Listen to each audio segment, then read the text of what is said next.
உலகெங்கும் வாழும் மாதா தொலைக்காட்சியின் அன்பர்களே, உங்கள் அனைவருக்கும் நம் ஆண்டவர் இயேசுவினுடைய உயிர்ப்பு பெருவிழா நல்வாழ்த்துக்களை தெரிவித்துக் கொள்ளுகின்றோம்.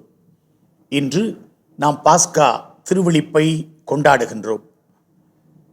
நம் ஆண்டவர் இயேசு உண்மையாகவே உயிர்த்தெழுந்தார்.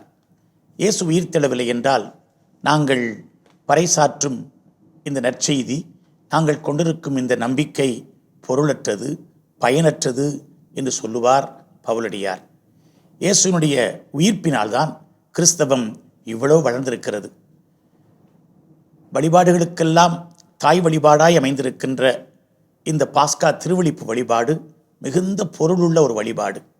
அதிலும் குறிப்பாக எகிப்தின் அடிமைத்தனத்திலிருந்து இஸ்ரேல் மக்கள் விடுதலை பெற்ற அந்த பாஸ்காவை அவர்கள் நினைவு கூறுகிற பொன்னான நாள் இந்த நாள். கடவுள் எப்படியெல்லாம் அற்புதமாக, அதிசயமாக, ஆச்சரியமாக வழிநடத்தினார், நம்மோடு உடனிருந்தார், நம்மை இன்றைக்கு இந்த நிலைமைக்கு ஆளாக்கி வைத்திருக்கிறார் என்று அந்த கடவுளுக்கு நன்றி சொல்லுகிற பொன்னான நாள் இந்த நாள்.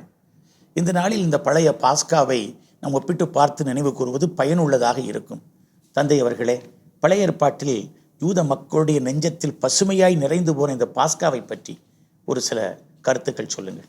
நீங்கள் குறிப்பிட்டது போல நம்முடைய வழிபாட்டிலே இந்த திருவிழிப்பு தலைமையானதும் தாய்மையானதுமாக இருக்கிறது.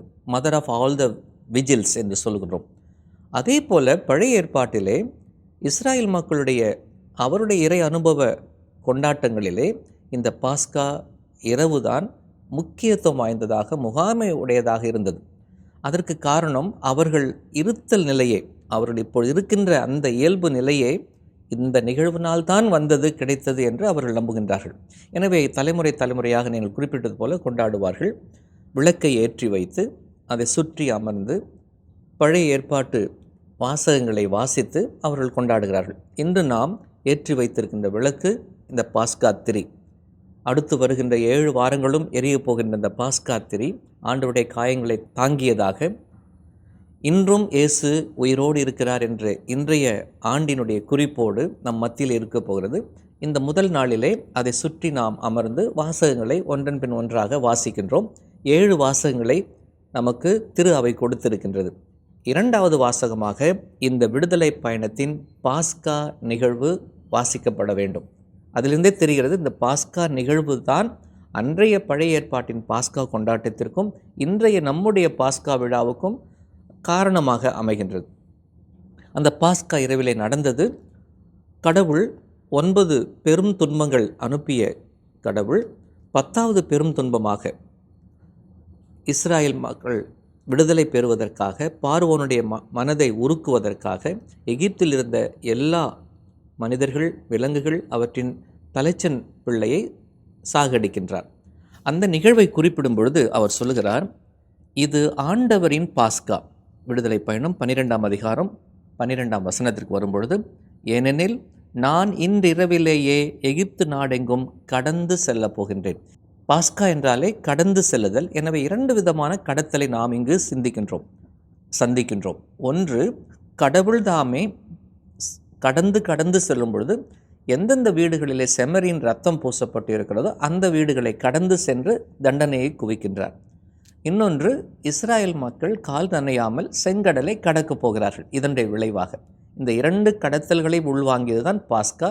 அன்று எவ்வாறு அந்த பெரிய குடும்ப தலைவரோ குடும்பத்தில் மூத்தவரோ அந்த கடவுளுடைய வரலாற்று நிகழ்வை, உலகம் தோன்றியது முதல் இந்நாள் வரை கடவுள் நமக்கு செய்த மாபெரும் அந்த நிகழ்ச்சியை, அந்த காரியங்களை அந்த குழந்தைகளுக்கு சொன்னார். அதை போல அந்த குருவானவர் இந்த பாஸ்கா புகழரை பாடும்போது அதே நிகழ்வை தான் நமக்கும் சொல்லுகிறார் என்ற அந்த ஒரு சின்ன ஒரு மக்களுக்கு ஒரு தெளிவை கொடுத்து அதற்கு பிற்பாடு நாம் செய்தோம் என்றால் இன்னும் இந்த சடங்கு மிகவும் அர்த்தமுள்ளதாக இருக்கும். பாஸ்கா புகழரைன்னு நீங்கள் சொன்னதுனால அதுதான் ஆண்டவர் இயேசு கிறிஸ்து எப்படி அந்த பழைய ஏற்பாட்டு உடன்படிக்கைக்கு புதிய ஏற்பாட்டு உடன்படிக்கையின் புதிய பாஸ்காவாக மாறுகிறார் இந்த அர்த்தமே தெரியும். ஓ ஆதாமின் பாவம் என்ற பாடுறப்ப குருவானவர் பாடப்படுதும் சரி, திண்ணமாய் தேவைப்பட்டது, கிறிஸ்துவின் மரணம் திண்ணமாய் தேவைப்பட்டது. ஓ பாக்கியமான குற்றமே, ஃபெலிக்ஸ் கூல்பா, குற்றம்னா அது ஒரு குற்றம் தான், ஆனால் அந்த குற்றம் பாக்கியமானது எப்படி? ஆண்டவருடைய மரணத்தினால்தான். அதனால் இந்த பாஸ்கா எப்படி ஆண்டவருடைய உயிர்ப்பிலே முழுமை அடைகிறது என்பதை அன்னைக்கு வாசிக்கின்ற வாசகங்களை தெள்ள தெளிவாக வாசிக்கிறவரும் சரியாக வாசிக்கணும், கேட்குறவங்களும் சரியாக கேட்கணும். ஆண்டவர் படைப்பின் பொழுது எப்படி படைத்தார் என்பதை உணர்வுபூர்வமாக படிக்கணும். அதே மாதிரி தந்தையர்கள் சொல்ற விடுதலை பயணம் மிகவும் முக்கியமான நூல். அந்த முடிஞ்ச பிறகு இது ஆண்டவரின் அருள் வாக்குன்னு சொல்ல மாட்டாங்க. தொடர்ந்து பாடிய திருப்பாடலாவது அப்படின்னு ஆண்டவர் மாண்புடன் புகழ் பெற்றார் என்ற பாடல் வரும். அதாவது அமைக்கப்பட்டிருக்கின்ற வாசகங்களை கேட்டாலே போதும், சிறந்த மறையுரை அந்த வாசகங்களை தவிர எதுவுமே இருக்க முடியாது. ஏனெனில் அந்த பாஸ்கா என்பது கிறிஸ்துவில் நிறைவடைகின்றது. அந்த கிறிஸ்து தான் அந்த பாஸ்காவாக மாறுகிறார், கடந்து செல்லுகிறார். எப்படி அந்த தந்தையவர்கள் அந்த பின்னணியை குறிப்பிட்டது போல ரத்தம் தோய்ந்த இல்லங்களை வானதூதர் கடந்து செல்லும் பொழுது அவர்கள் பாதுகாக்கப்படுகிறார்களோ, இது ஆட்டின் ரத்தம் கிடையாது, ஒரு மாட்டினுடைய ரத்தம் கிடையாது. மாறாக ஆண்டவரே தன்னை பலியாக்கி ஒரு செம்மறியாக மாறி நம்மை மீட்க பாடுபட்டார், இறந்தார், அடக்கம் செய்யப்பட்டார், வெற்றி வீரராக உயிர் தெழுந்திருக்கிறார். அல்லேலூயா. அதுதான் எப்படி செம்மறியின் ரத்தம் பூசப்பட்ட அந்த கதவு நிலைகள் எல்லாம் காப்பாற்றப்பட்டதோ, அதுபோல புதிய செம்மறியாக நீங்கள் சொன்ன அந்த பாஸ்கா, இயேசுவோடு இணைகின்ற அந்த புதிய பாஸ்காவுடைய இரத்தம் நம்முடைய வீடுகளிலும் தெளிக்கப்படுவதன் அடையாளமாகத்தான் அந்த பாஸ்காவிலே மந்திரிக்கப்பட்ட அந்த தண்ணீரை கொண்டு வந்து குருவானவர் அந்த இல்லங்களிலே தெளிக்கின்றார். அன்று கடந்து சென்று இந்த வீட்டுக்கு மீட்பு உண்டு என்று பிறகு சக்கேயுவிடம் சொல்லுகிற ஆண்டவர், இந்த வீட்டுக்கு மீட்பு உண்டு, உனக்கு எந்த விதமான தண்டனையும் இருக்காது என்று ஆண்டவர் ஆசீர்வாதத்தோடு கடந்து செல்கிறார். அந்த பாஸ்கா நம்முடைய இல்லங்களில் நிகழ வேண்டும் என்பதையும் இந்த சடங்கு அல்லது இந்த பாரம்பரியம் குறிப்பிடுவதை நான் பார்க்கின்றேன். இயேசு இந்த உலகத்தில் வாழ்ந்த பொழுது இயற்கையின் மீது ஆற்றல் உடையவராக இருந்தார். காற்றை பார்த்து கரையாதே என்றார், அது அமைதியாயிற்று. நோயை பார்த்து தொட்டார், அது குணமாயிற்று. பேயை பார்த்து போ என்றார், அது ஓடி போயிற்று. அவ்வாறே இறந்தவரை இயேசு ஒரு சொல்லால் உயிர்த்தெழவும் செய்தார். இயேசு இவ்வாறு தன்னிகரில்லா ஆற்றல் மிகு ஆண்டவராக விளங்கினார். அந்த இயேசு இறந்து உயிர்த்தார், அவரும் உயிர்ப்புக்கு வந்தார் என்பதுதான் இந்த பாஸ்காவினுடைய மைய செய்தியாக இருக்கிறது, இல்லையா தந்தை அவர்களே? அது உயிர்த்தெழுந்த ஆண்டவர் நம் மத்தியில் இருக்கிறார். ஆண்டவரை அந்த சாதாரண கல்லறை மூடிவிடவில்லை. ஏன்னா விண்ணகமும் மன்னகமே ஆண்டவரை கொல்ல முடியவில்லை என்றால் அந்த சாதாரண ஒரு கல்லறை ஆண்டவரை கொண்டு விடுமா என்ற அடிப்படையில் பார்க்கும் பொழுது இன்னைக்கு இந்த திருவிழிப்பு சமயத்தில் வாசிக்கப்படுகின்ற நற்செய்தி வாசகத்தில் ஒரே ஒரு வார்த்தையை தான் வைப்பார் லூக்கா நற்செய்தியாளர். ஆண்டவர் இயேசுவின் உடலை காணவில்லை, அவ்வளோதான் வைப்பார். அப்போ ஆண்டவர் இயேசுவின் உடலை காணவில்லை என்றப்ப ஒரு காலியான கல்லறை தான் நமக்கு நினைவுக்கு வருகின்றது. ஏன்னா காலியான கல்லறை, வெறுமையான கல்லறை, ஆண்டவர் உயிர்த்து விட்டார் என்பதனுடைய அடையாளமாகத்தான் நமக்கு சித்தரிக்கப்படுகிறது. உயிர்ப்பை பற்றி அந்த தொடக்க கிறிஸ்தவர்கள் சரியான கொள்கைகளை கொண்டிருந்தார்கள், கருத்துக்களை கொண்டிருந்தார்கள். உயிர்ப்பு என்பது மீண்டும் மண்ணுலக வாழ்வுக்கு திரும்புவது அல்ல. ரெசரக்ஷன் இஸ் நாட் ரெசுசிட்டேஷன் என்று சொல்லுவார்கள். அதாவது லாசர் உயிர்த்தெழுந்தார் நம்ம சொல்கிறோம். அதே மாதிரி தலித்தாக்குமி என்ற யாயிரின் மகளை உயிர்த்தெழ வைத்தார் என்று சொல்லுகிறோம். ஆனால் அவர்கள் மீண்டும் மண்ணுலக வாழ்விற்கு வந்து இறந்து போனார்கள். ஆனால் ஆண்டவர் இயேசு கிறிஸ்துவின் உயிர்ப்பு எப்படி என்றால், ரோமேருக்கு எழுதிய திருமுகம் 6ஆம் அதிகாரம் சிறப்பாக சொல்லுவார் பவுலடிகளார், இறந்து உயிருடன் எழுப்பப்பட்டவர் இனிமேல் இறக்க மாட்டார், இனி அவர் சாவின் ஆட்சிக்கு உட்பட்டவர் அல்ல என உணர்ந்திருக்கிறோம். ஆக லூக்கா நற்செய்தியில் வைக்கிறப்ப உடலை காணவில்லை என்று வைப்பார். ஆனால் மத்தேயு நற்செய்தியாளர் இன்னும் சிறப்பான ஒரு உதாரணத்தை கொடுப்பார். என்னவென்றால் மத்தேயு நற்செய்தி 28ஆம் அதிகாரம் 2ஆம் வசனத்தில், ஆண்டவரின் தூதர் விண்ணகத்திலிருந்து இறங்கி வந்து கல்லறையை மூடியிருந்த கல்லை புரட்டி அதன் மேல் உட்கார்ந்தார்கள் என்று சொல்லுவார். ஆக கல் மூடி இருக்குது, அந்த கல் மூடி இருக்குது, ஆனால் ஆண்டவருடைய உடலை காணல. அப்படின்னா ஆண்டவர் அந்த மகிமையான உடலின் வழியாக எல்லா இடத்திலும் நுழையக்கூடிய ஆற்றல் அவருக்கு இருக்குது. அதனினும் சிறப்பாக யோவான் நற்செய்தியாளர் நம்ம பகலில் இருக்கிற திருப்பலியில் வாசிக்கின்ற வசனத்தில், தலையை மூடியிருந்த துண்டு மற்ற துணிகளோடு இல்லாமல் தனியாக சுருட்டி வைக்கப்பட்டிருந்தது என்பதற்கு 2 அர்த்தங்கள் இருக்குது. ஒன்று, இயேசு உயிர்த்தெழுந்து விட்டார் என்பது காணக்கூடிய ஆதாரம். அங்கே உடல் இல்லப்பா, துணி மட்டும்தான் இருக்குது. ஒருவேளை ஆண்டவருடைய உடலை திருடிட்டாங்கன்னு ஒரு தப்பறை கொள்கை எல்லாம் பரவி கொண்டு வந்திருந்தன. அதற்கு விளக்கம் கொடுக்கின்ற வகையில் நற்செய்தி தரவுகள் சிறப்பாக அமைகின்றன. அதனுடைய அர்த்தம் என்னன்னா, இயேசு உடல் திருடப்படவில்லை. ஒருவேளை அந்த கல்லறை திருடர்கள்னு சொல்லுவாங்க, கல்லறை திருடர்கள் திருடி இருந்தாங்கன்னா அந்த விலை உயர்ந்த துணியை விட்டுட்டு போயிருக்க மாட்டாங்க. ஏன்னா துணி விலை உயர்ந்தது, அதுதான் முக்கியம். உடலை விட அந்த உடலை முடிந்த துணி தான், உடலோட அந்த துணியோட சேர்த்து தான் எடுத்துட்டு போயிருப்பான். யாரும் துணி அப்படியே கரெக்டாக துணியை சுருட்டி வச்சு அதற்கு நேரம் தேவை. ஆக இதையெல்லாம் பார்க்கும் பொழுது அந்த உயிர்ப்பின் நம்பிக்கை வலுப்பட வேண்டும். இது புராண கதை கிடையாது, இயேசு உயிர்த்தான்றது ஏதோ ஒரு கட்டுக்கதை அல்ல, மாறாக ஒரு நம்பிக்கை. அது நடந்தது. அந்த நடந்ததை பார்த்தவர்கள் கண்டார்கள், நம்பினார்கள். நாமும் நம்ப வேண்டும் என்பதைத்தான் இன்றைய விவிலிய ஆதாரங்கள் நமக்கு செல்ல தெளிவாக காட்டுகின்றன. அந்த துணி மட்டும் அங்கே இருந்துருச்சுன்னா உண்மையாலும் ஆண்டவர் உயிர் தெழுந்திருக்கிறார் என்பதற்கு அதுதான் சாட்சி. அந்த துணி அங்கே வைக்கப்பட்டிருந்தது செறிந்த இறையியல் செய்தியை நமக்கு தருகிறது. த தியாலஜி ஆஃப் க்ளோத்திங். ஆடை வெறும் உடை அல்ல, இது ஒரு அங்கீகாரம், இது ஒரு அடையாளம். நான் யார் என்பதை அந்த ஆடை வெளிப்படுத்துகிறது. ஆடை இழப்பது தன்னுடைய அதிகாரத்தை, அங்கீகாரத்தை, தன் அந்தஸ்தை அவன் இழந்து விட்டான் என்பது தான் குறிக்கிறது. ஆனால் லாசருடைய உயிர்ப்பை பற்றி சிந்திக்கும் பொழுது யோவான் நற்செய்தி 11ஆம் அதிகாரத்திலே இறந்தவர் உயிரோடு வெளியே வந்தார். ஆனால் அவருடைய கால்களும் கைகளும் துணியால் சுற்றப்பட்டிருந்தன. கட்டுகளை அவிழ்த்து அவனை போக விடுங்கள் என்று இயேசு சொல்ல வேண்டியிருந்தது. ஆனால் தான் அது இயேசுடைய உயிர்ப்பு போல. ஆனால் இயேசுடைய உயிர்ப்பிலே உடைகள் எல்லாம் சுருட்டி வைக்கப்படுகின. அது நற்செய்தியாளர்கள் துல்லியமாக சொல்கிறாங்க. அவரை உடலை மூடியிருந்த, முகத்தை மூடியிருந்த துணி ஒரு புறம் இருக்கிறது. அது எதை குறிக்கிறது என்றால், இந்த உயிர்த்த ஆண்டவர் தன்னுடைய மாட்சியிலே புது வாழ்வுக்கு உயிர் தெழுந்திருக்கிறார். அந்த உடை பழையதெல்லாம் அங்கே சுருட்டி வைக்கப்படுகிறது, முடக்கி வைக்கப்படுகிறது, கல்லறைக்குள்ளேயே புதைக்கப்படுகிறது. ஆனால் உயிர்த்தவர் நமக்கு ஒரு புது வாழ்வை கொடுத்திருக்கின்றார் என்பதை அவர் விளக்கிச் சொல்வதை பார்க்கிறோம். வாரத்தின் முதல் நாள் நிகழ்வு விடியற் காலை நிகழ்வு. அந்த முதல் நாள் it's a beginning of something. அந்த விடியற் காலை என்பது த டான், அதுவும் ஒரு புது துவக்கம். இந்த உயிர்ப்பு என்பது பழையதெல்லாம் சுருட்டி மடக்கி முடக்கி கல்லறையிலே வைத்துவிட்டு எழுவது. அது இயேசு அதை நமக்கு சாத்தியமாக்குறார். இந்த புதுமை தன்மையை அங்கே விளக்குவதை நாம் பார்க்கின்றோம். இயேசுவுக்கு நெருக்கமான சீடர்கள் இருந்தார்கள். இயேசுடைய தாய் கூட அந்த சிலுவை நடியில் போய் நின்னாங்க.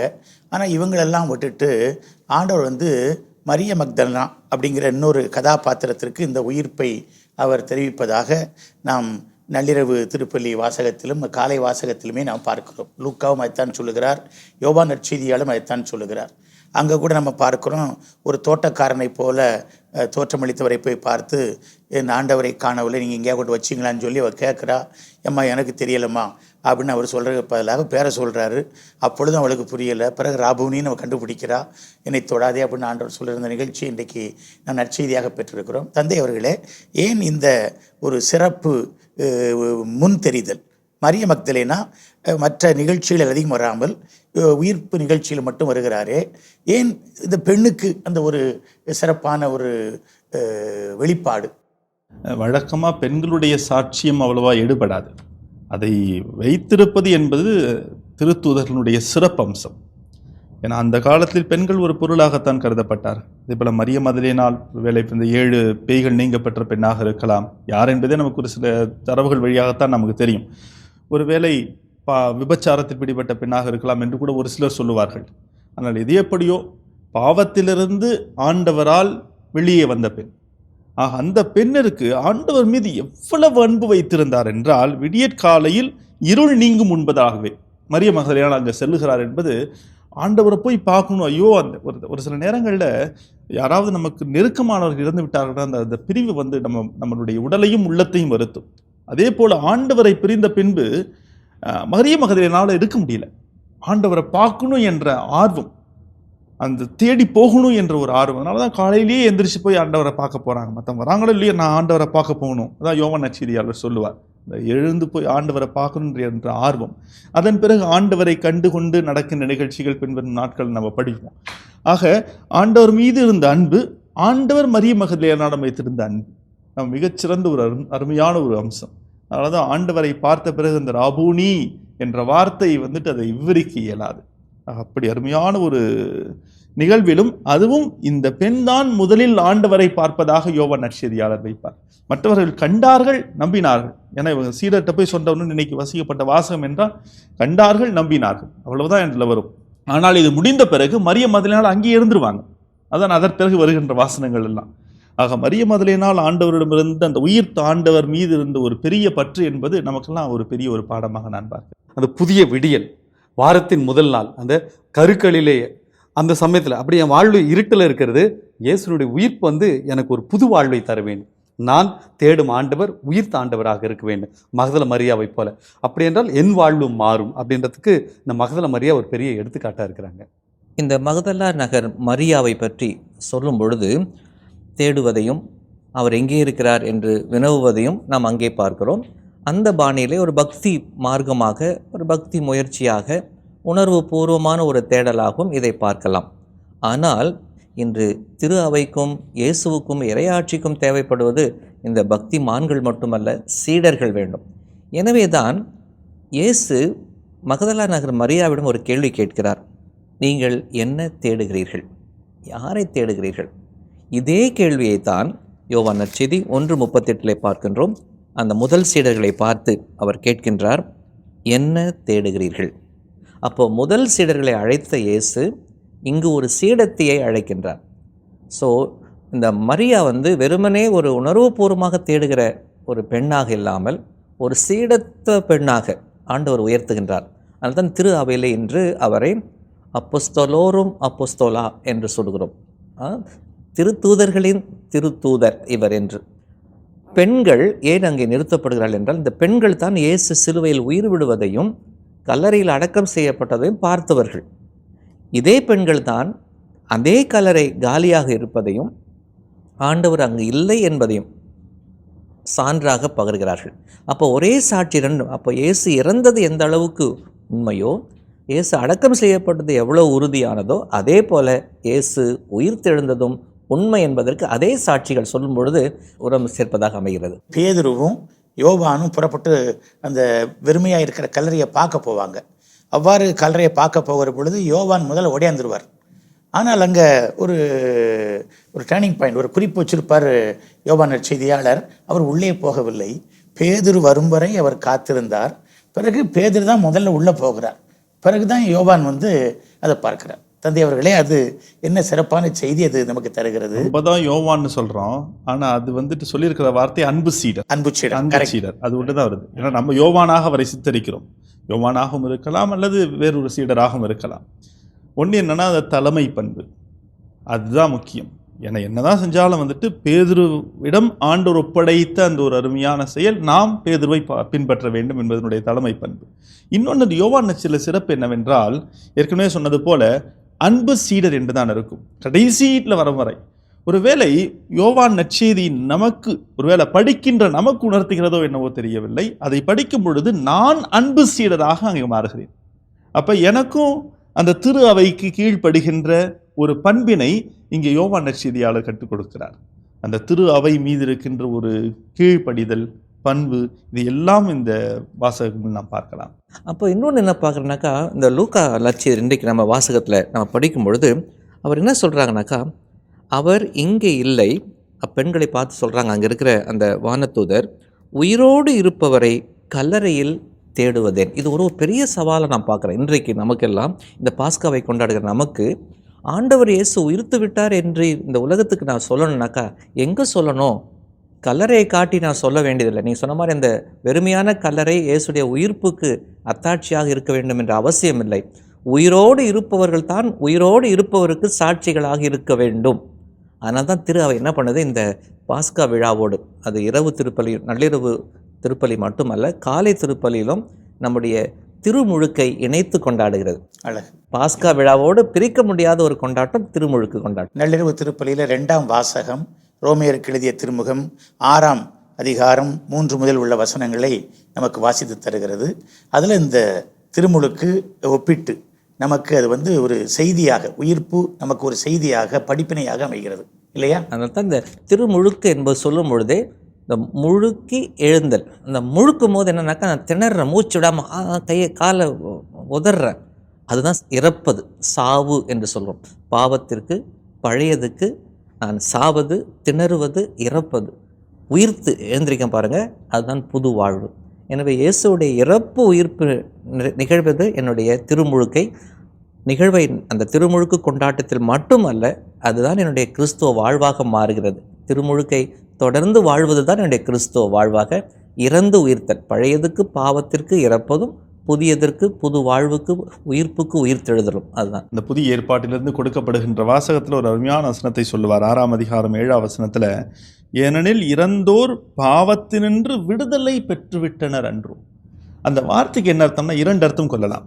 ஒரு அர்த்தம் என்னன்னா, ஒருவேளை பவுல் யூதர்கள் மரபின் கருத்தை வெளிப்படுத்துவதாக கொள்ளலாம். ஒன்று, குற்றவாளியின் மரணம் அனைத்து வழக்குகளையும் முடிவுக்கு கொண்டு வந்துவிடும்.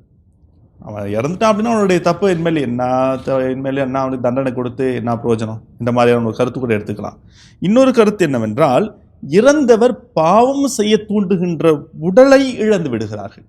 ஆக 2 கருத்தும் சொல்லுவது என்னன்னா, பழைய நிலையிலிருந்து புதிய நிலைக்கு மாறுதல். அதைத்தான் பவுலடிகளார் இங்கு சொல்லுகிறார். அப்ப பழையனுடைய பாவ நிலை அதெல்லாம் உயிர்த்த ஆண்டவர்ன்றது எனக்கு சாட்சி. அந்த சாட்சி வேற யாரும் இல்லை, நான் தான். திருத்தூதர் யோவான் தன்னுடைய திருமுகத்தில் சொல்லது போல, நாங்கள் எதுவும் கட்டுக்கதை எழுதல, நாங்கள் கண்டதை கேட்டதை கைகளால் தொட்டு உணர்ந்ததை எழுதியிருக்கிறோம்னு சொல்லுவார். ஆக அதுதான் நமக்கு கொடுக்கப்பட்ட உயிர்ப்பினுடைய அத்தாட்சி. அப்போ ஆண்டவர் உயிர்த்தாரு சாட்சி என்ன? நான் போய் அந்த ஒரு சில நேரங்களில் கல்றையில் பார்த்து அப்படியே பயங்கரமாக வெடிக்கும், அப்படியே கல்றை அப்படியே உடையும், அப்படியே ஆண்டவர் மேலே போவார். ஆண்டவர் போறாரு பைபிள்லாம் சொல்லவே இல்லை. அதுதான் நம்ம உயிர்ப்புன்றது அப்படியே அந்த ஒரு நிலையில தான் வச்சிருக்கிறோம். ஆண்டவர் உயிர்ப்பு ஏன் நீ அங்கே பார்க்குற? காலியான கல்லறையை பார்க்காத, உன்னுடைய வாழ்க்கையை பார், நீதான் அதுக்கு சாட்சி. தந்தையவர்கள் சொன்னது போல, உயிரோடு இருக்கின்ற நான் தான் ஆண்டவர் உயிர் தெழுந்து விட்டார் என்பதற்கு சாட்சி. நீ வேற எங்கேயும் தேடாத, உனக்குள்ளர தேடு என்பதைத்தான் உணர்த்துகிறது. 1 கொரிந்தியர் 15:17 சொல்றார், இயேசு உயிர்க்காவிடில் என்னோட நம்பிக்கையே வீண். இயேசுனுடைய உயிர்ப்பில் தான் நம்முடைய கிறிஸ்துவ வாழ்வு இருக்கிறது அப்படின்னு சொல்றாங்க. பல நேரத்தில் நம்ம அதை முழுமையாக நம்புறது கிடையாது, விசுவசிக்கிறது கிடையாது. மத்தேயு நற்செய்தியிலும் சரி, லூக்கா நற்செய்தியிலும் சரி, இயேசுனுடைய உயிர்ப்பு என்பது ஒரு அறிவிப்பு. வானதூதர் வராங்க, என்ன தேடுறீங்க, அவர் உயிர்த்திட்டார் அப்படின்னு சொல்லி. ஆனால் யோவான் நற்செய்தியில் அது அனுபவம், யாருமே சொல்லலை. வெறுமனே காலியான கல்லறை பார்க்கிறார்கள், நம்புகிறார்கள்.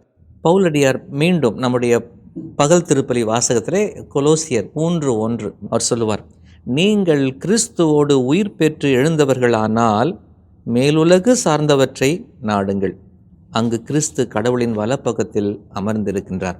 அப்போ தொடர்ந்து வாசிக்கும் பொழுது அந்த மேல் உலகை பார்ப்பது என்றால், அப்போ இந்த உலகத்தை விட்டுடணும், கல்லில் முள்ளெல்லாம் இடிச்சுக்கணும் நடக்கும்போது அப்படின்னு கிடையாது.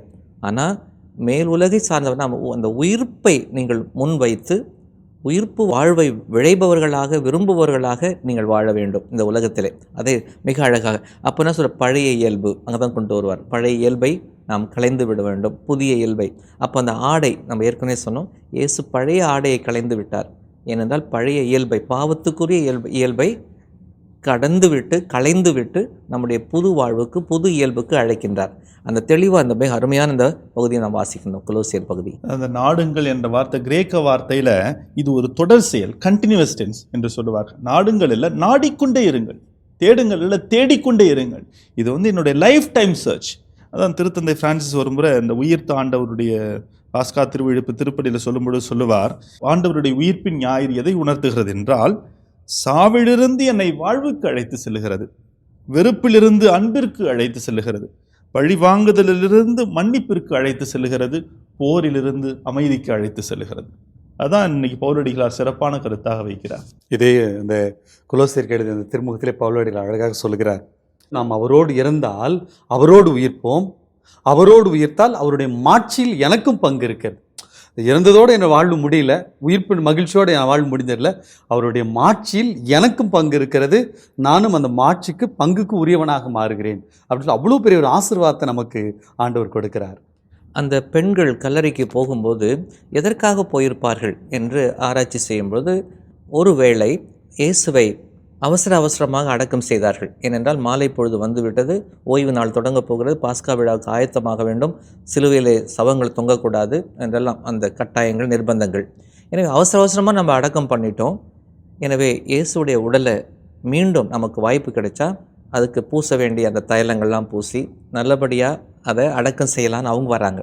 ஆனால் இயேசு வந்தவங்களை என்ன செய்கிறாரு, உங்களை அழகுபடுத்துகிறேன், உங்களை வாசனைப்படுத்துகிறேன், உங்களை நறுமணமாக மாற்றுறேன் அப்படின்னு சொல்லிட்டு உயிர்ப்பினுடைய வாசனையை அவங்க மேலே போடுறத நம்ம பார்க்குறோம். இந்த உயிர்த்த ஆண்டவர் இந்த விழா, இந்த ஈஸ்டர் விழா நம்ம எல்லாம் உசுப்பி எழுப்புகின்ற, வெறுமனே லாசரையும் இறந்த நீங்கள் சொன்ன மாதிரி தொழுகைக்கு கூட தலைவனுடைய மகள் அல்லது நைம் நகரத்து இளைஞனை உசுப்பி எழுப்பிய ஒரு வாழ்வு அல்ல, நம்மை உயிர்த்து வாழ வைக்கின்ற ஒரு வாழ்வாக, விழாவாக இதை நாம் பார்க்கின்றோம். ஈஸ்டர் இந்த வாட்ஸ்அப்பில் மெசேஜ் அனுப்புறதோட முடிஞ்சிருது நமக்கு, ஹாப்பி ஈஸ்டர் ஹாப்பி ஈஸ்டர், அதையெல்லாம் காப்பி அண்ட் பேஸ்ட் தானே, அப்படியே ஃபார்வர்ட் மெசேஜஸ் போட்டு ஒரு இது பண்ணால் இப்போல்லாம் 5 பேருக்கு மட்டும் தான் அனுப்ப முடியும். 5 பேருக்கு, அப்படியே 5 பேருக்கு, 10 பேருக்கு, அப்படியே அந்த மாதிரி குரூப் மெசேஜஸ் மாதிரி மாறிடுது. அது வந்து உயிர்ப்பினுடைய வாழ்த்து செய்தி கிடையாது, வாழ்க்கையில் மாறணும். அதில் என்னுடைய வாழ்க்கையில் ஒரு சின்ன ஒரு சுருக்கமாக நான் சொல்லிடுறேன். அதாவது நான் ஒரு முறை பிரசங்கம் வச்சுருக்கிறப்ப நான் சொன்னேன், பெரிய உயிர்ப்பு ஞாயிறப்ப நீங்கள் மன்னிக்கவில்லை என்றால் ஆண்டவர் இயேசு சிலுவையில் தான் இருக்கிறாரு, இன்னும் உயிர்க்கலன்னு சொன்னேன். அதை கேட்டுட்டு, ஆண்டவருடைய வார்த்தைகள் நம்ம சொல்ல சாதாரண ஒரு கருவி தான். அதை கேட்டுட்டு ஒருத்தர் படிக்காதவர் தான் அவர், போயிட்டு காலையில் பூசெல்லாம் முடிஞ்சு 11 மணிக்கு என்ன வந்தார். அவர் கண்ணில் பயங்கரமான தண்ணி. என்ன அப்படின்னு, ஃபாதர் நீங்கள் சொன்ன வார்த்தை என் மனசை பாதிச்சிருச்சு. என்னுடைய அண்ணனோட நான் 8 வருஷம் பேசலை ஃபாதர், 8 வருஷம் பேசலை. நீங்கள் சொன்னீங்க, நீங்கள் அடுத்தவன உங்கள் சகோதரனை மன்னிக்கல அப்படின்னா இயேசுநாத சாமி இன்னும் உயிர்க்கலை, சிறுவில் தான் தொங்கிட்டு இருக்கிறாரு நீங்கள். ஆனால் என் அண்ணன்கிட்ட போயிட்டு நாங்கள் இருவரும் பேசிக்கொண்டோம், கட்டி தழுவி கொண்டோம் அப்படின்னு சொல்லிட்டு அவருக்கு எனக்கு ரொம்ப சந்தோஷமாக இருக்குப்பா சொல்லிட்டு எனக்கு என்ன பேசுறதுன்னு தெரியல.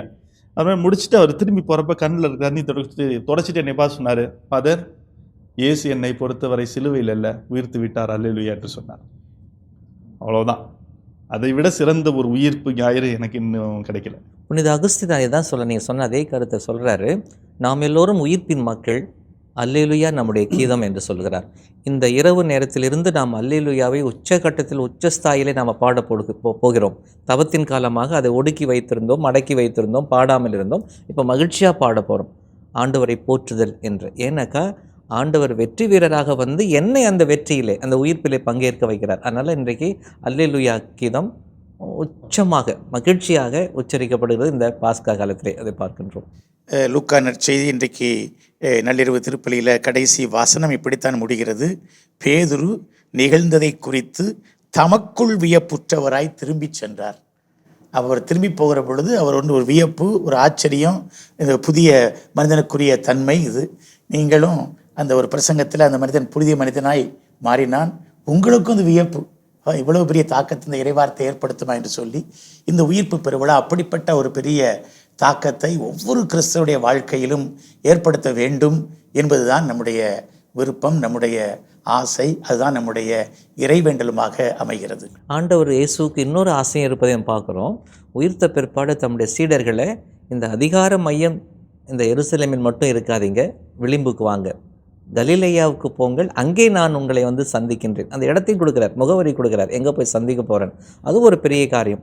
நாம் வந்து இந்த உயிர்ப்பை வந்து எங்கெங்கெல்லாம் பகிர்ந்து கொள்ள முடியுமோ, மையத்தில் மட்டும் இல்லை, நீங்கள் சொன்ன மாதிரி நம்முடைய சின்ன கட்டங்களுக்குள் உள்ள மட்டுமல்ல, எங்கெல்லாம் எடுத்துகிட்டு போவோம், விளிம்புகளுக்கெல்லாம் எடுத்துகிட்டு போவோம். எல்லா மக்களும் விளிம்பில் வாழறவங்க, சோர்ந்து போயிருப்பவங்க, இன்றைக்கி நம்பிக்கை இழந்து இருக்கிறவங்க, அவங்களுக்கெல்லாம் நான் நம்பிக்கை ஏதாவது ஒரு இடத்தில் ஒரு சிரிப்பின் மூலமாக, ஒரு தட்டி கொடுப்பதன் மூலமாக, ஒரு ஹலோ சொல்வதன் மூலமாக யார் யாருக்கெல்லாம் நம்பிக்கை கொடுக்கணும், அப்போல்லாம் நான் உயிர்ப்பின் சீடனாக, சீடத்தியாக, நான் உயிர்ப்பின் மகிழ்ச்சியை பகிர்ந்து கொள்வனாக கலிலேயாவுக்கு செல்லுபவனாக இருக்கின்றேன் என்று நான் உணர்கின்றேன். மாதா தொலைக்காட்சியின் அன்பர்களே, இயேசு உண்மையாகவே உயிர்த்தார். அகில உலகத்தோடு சேர்ந்து இந்த நாளிலே நாமும் அல்லேலூயா என்று ஆர்ப்பரித்து பாடுவோம். வாழ்வு தரும் இறைவார்த்தை என்னும் இந்த நிகழ்ச்சி இத்துடன் நிறைவுக்கு வருகிறது. தந்தையர்கள் நாங்கள் உங்களிடமிருந்து அடுத்த நிகழ்ச்சி வரை விடைபெறுகிறோம். இயேசுவுக்கு புகழ், இயேசுவுக்கு நன்றி, மரியே வாழ்க.